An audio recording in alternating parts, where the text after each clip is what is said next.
Deus propicius est mihi peccatorem.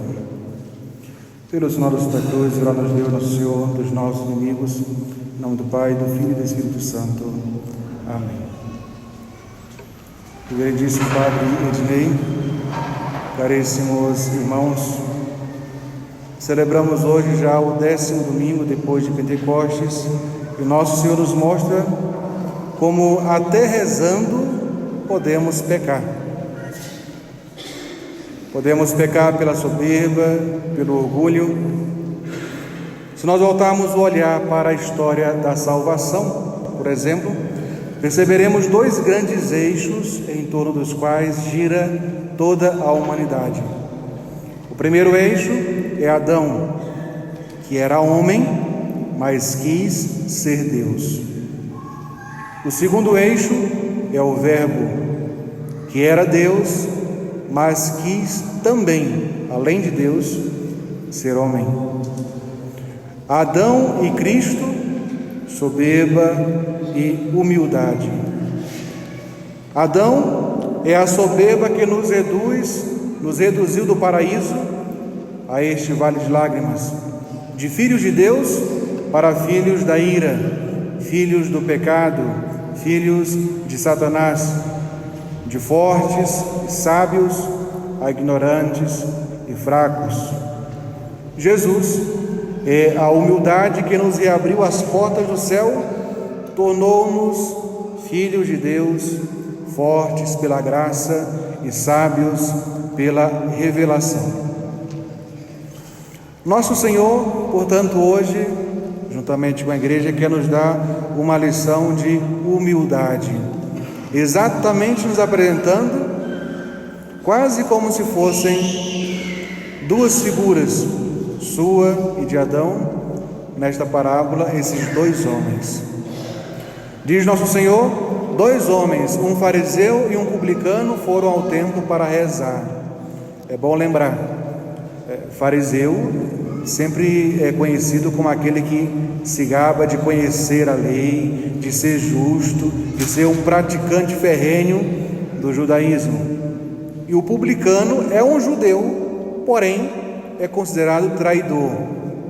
Imaginem, o povo judeu estava sob dominação romana, e o publicano é exatamente um judeu que trabalha para o governo, ou seja, para os romanos, colhendo os impostos do seu povo para dar aos romanos. Por isso era uma pessoa odiada, conhecido como um pecador público. Então nosso Senhor coloca esses dois personagens, um homem fariseu e um homem publicano, os dois judeus. O fariseu, imaginemos, de pé na frente, rezava, não se curvava diante de Deus, estava altivo, e começa muito bem a sua oração. Eu vos agradeço, Senhor. Começou a oração agradecendo, o que todos nós devemos fazer, imitar. Sempre começar as orações agradecendo a Deus, não pedindo, e depois de sobrar tempo e lembrarmos, agradecer a Deus. Não, é o contrário. Começar agradecendo, porque continuamente nosso Senhor está nos concedendo graças que nós sequer percebemos, desde graças grandes até graças mínimas, que são imperceptíveis se nós não pararmos para meditar sobre a divina graça. Eu vos agradeço, Senhor. Mas logo descambou, caiu o nível da sua oração, porque em vez da oração se elevar a Deus, girou em torno dele mesmo. Eu vos agradeço porque, diz ele, não sou como os demais. Todos os demais são ladrões, injustos, adúlteros. Eu sou diferente, eu sou especial. Julga-se assim especial, só ele é diferente de todos, o único homem razoável neste mundo. Em seu pensamento julga que Deus não tem nada a reprovar nele, porque jejuava 2 vezes por semana, pagava o dízimo de tudo que possuía, era um homem que observava a lei, era um santo. Só faltava ele subir no altar e se venerar, se adorar. Mas no fundo do quadro, lá no fundo do templo, se encontra o outro homem. Imaginemos ele, pela descrição, de joelhos. Em tudo o publicano age de modo contrário. Está no fundo do templo, curvado como um feixe, com um feixe dos seus pecados. Não levanta sequer os olhos para o altar ou para o céu, mas bate no peito dizendo: ó Deus, sede propício para comigo que sou pecador. O que é que Jesus quer nos ensinar, nos apresentando nessa pequena parábola o exemplo desses dois homens? Qual é a conclusão que nosso Senhor faz dessa parábola? Disse ele: o publicano voltou para casa perdoado, pois quem se humilha será exaltado. E o fariseu?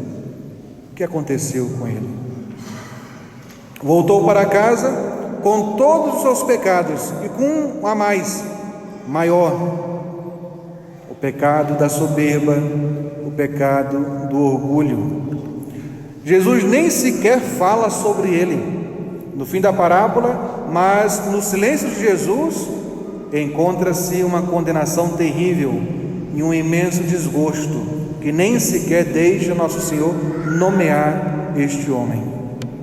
Jesus não podia amar os soberbos, pois as suas vindas são exatamente contra a soberba e o orgulho do mundo.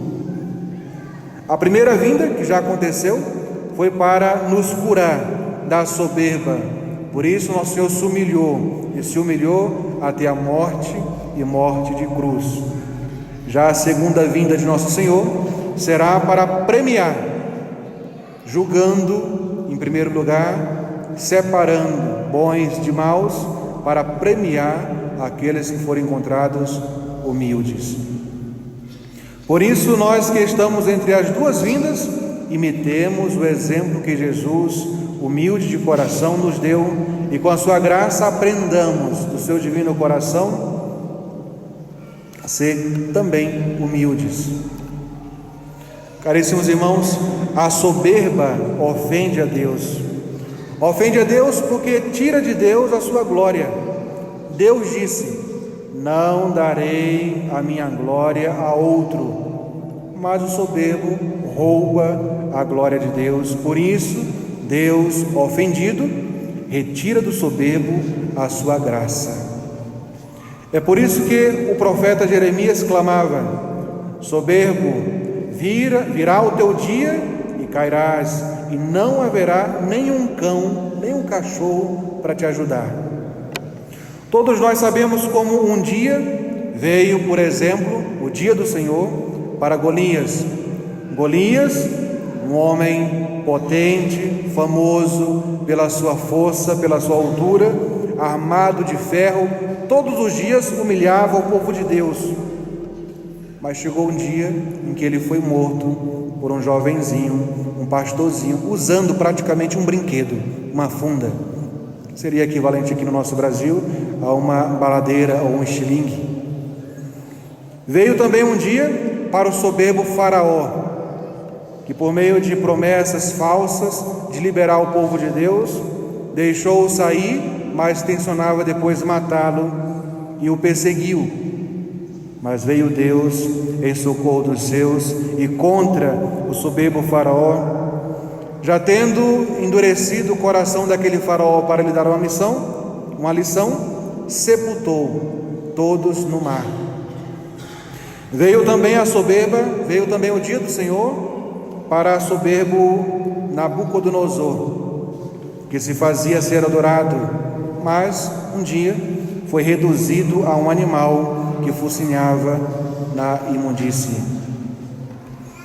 A soberba ofende o próximo com o coração, porque despreza a todos, despreza-o com a boca, porque critica os outros, louva sempre a si mesmo, despreza o próximo com os atos, porque o instinto de aparecer é sempre mais forte e arrasta o soberbo a causar dano aos bens e à fama do próximo. Ele é que quer aparecer, só ele é bom, só ele pode dirigir, Só ele é capaz de dirigir aquele grupo na igreja, só, ninguém mais presta. Só ele tem a solução para a fome, para a pobreza, só ele tem a receita da santidade, só. Todos os demais são como crianças que não sabem de nada.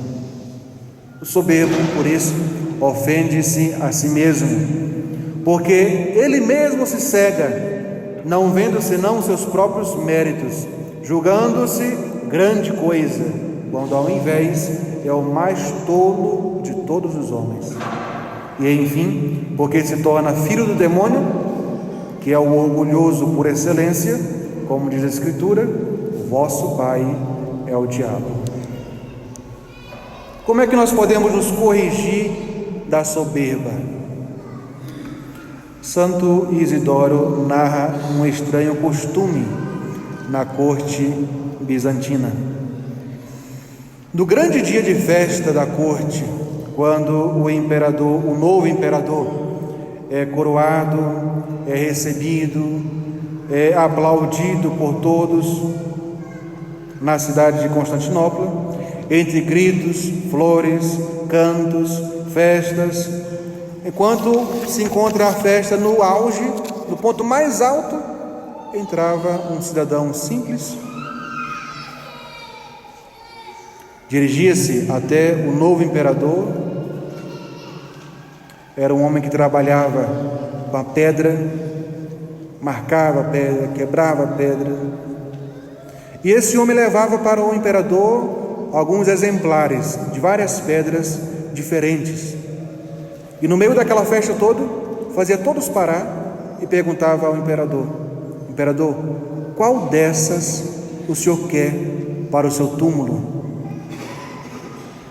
O imperador empalidecia, fazia parte do ritual, mas mesmo esta lembrança da morte, no momento mais alegre daquela corte, fazia o imperador empalidecer, porque lembrava que tudo aquilo um dia iria acabar, toda aquela honra, toda aquela altura em que ele era colocado, um dia se reduziria a um buraco, seria tudo escondido e enterrado com ele no chão.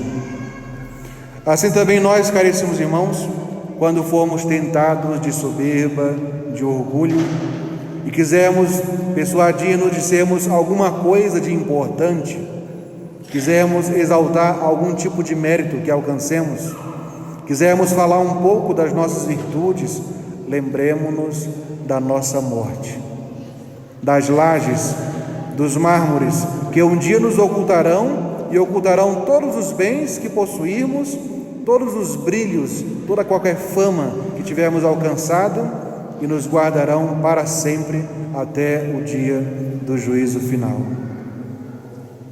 Santa Teresa já lembrava: a humildade é a verdade. E qual é a verdade sobre nós? Quem nós éramos? Quem nós somos? Quem nós seremos? Desde o princípio, ou no princípio, nós éramos nada. Foi Deus que nos tirou do nada, nos chamou à existência e partilhou conosco a beleza da vida. Somos todos lodo, verme, feitos todos do mesmo barro. Agora, alguns podem se diferenciar um do outro, mais alto, mais baixo, mais magrinho, mais cheinho, alguns mais vistosos, mais agradáveis aos olhos, outros nem tanto. Mas tudo isso um dia vai acabar, tudo isso um dia vai passar. Todos nós voltaremos ao mesmo barro do qual Deus nos tirou. Lodo que dura um pouco é o que nós somos, pois vivemos pouco tempo. Lodo atormentado por muitas misérias, como dizia o santo Jó. E quando a morte nos atingir, seremos cinza, cinza agitada por insetos, por vermes, como ensina o Eclesiástico. Se o espetáculo da nossa sepultura estivesse sempre diante dos nossos olhos, não haveria pessoas que murmuram, caluniam, que desprezam os outros.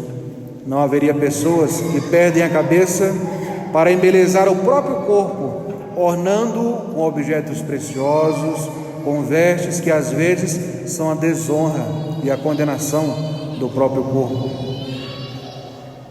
Portanto, caríssimos irmãos, não busquemos ser como o fariseu. Coloquemo-nos no último lugar, imitando esse humilde, publicando, batendo em nosso peito, reconhecendo a nossa indignidade e o nosso nada e esperando de nosso Senhor somente o seu perdão e misericórdia. Como diz também a oração da missa de hoje, como é bonita a coleta da missa de hoje. Ó Deus, que mostrais a vossa onipotência e o vosso poder, mas perdoando e tendo misericórdia. O que mais brilha em Deus é o seu poder de perdoar, de ter misericórdia, de fazer as pazes, mesmo sendo ele o ofendido. É claro, quando nós falamos de humildade, de humilhação, não é porque a religião cristã seja a religião do rebaixamento em si. Queremos ser pequeno porque ser pequeno é bom, queremos ser pobres porque ser pobre é bom. Não, não é isso. É porque nosso Senhor fez assim. É para imitar o nosso Mestre, porque assim como ele humilhou-se ao extremo, depois também foi exaltado ao extremo. Estava no céu, como dizia São Paulo, fez-se servo, desceu, humilhou-se, morreu, mas depois ressuscitou e subiu para ocupar o seu trono ao lado de Deus Pai. Esse é o plano também para cada um de nós. Conta-se que Santo Hilário, indo participar de um concílio, chegou, a assembleia já havia se organizado, e o santo, dando uma rápida olhada, não encontrou lugar nenhum para si, e nenhum dos bispos teve a caridade de oferecer um lugar ou de chamar alguém para preparar um lugar para o santo. E o santo aproveitou aquele momento para se humilhar. Diante de todos os bispos, sentados em seus tronos, o santo humildemente sentou-se no chão e disse: do Senhor é a terra. Mas, quando o corpo do santo tocou o chão, a terra elevou-se, colocou o santo no mesmo nível dos demais bispos e fez como que apareceu um trono para que o bispo não se humilhasse tanto diante daqueles homens que provavelmente eram mais pecadores do que ele. Todos, vendo o exemplo e o milagre, lembraram da palavra de Jesus: quem se humilha será exaltado. Caríssimos irmãos, nunca lamentemos se os outros nos estimam pouco, ou se nos deixam só o último lugar, ou se nos negam até o pouco mérito que possamos alcançar com a graça de Deus. Deus saberá exaltar no paraíso, se aqui na terra, se aqui e agora praticarmos essa santa, necessária e difícil virtude, a virtude da humildade. Para isso, Deus nos ajude. Em nome do Pai, do Filho e do Espírito Santo. Amém.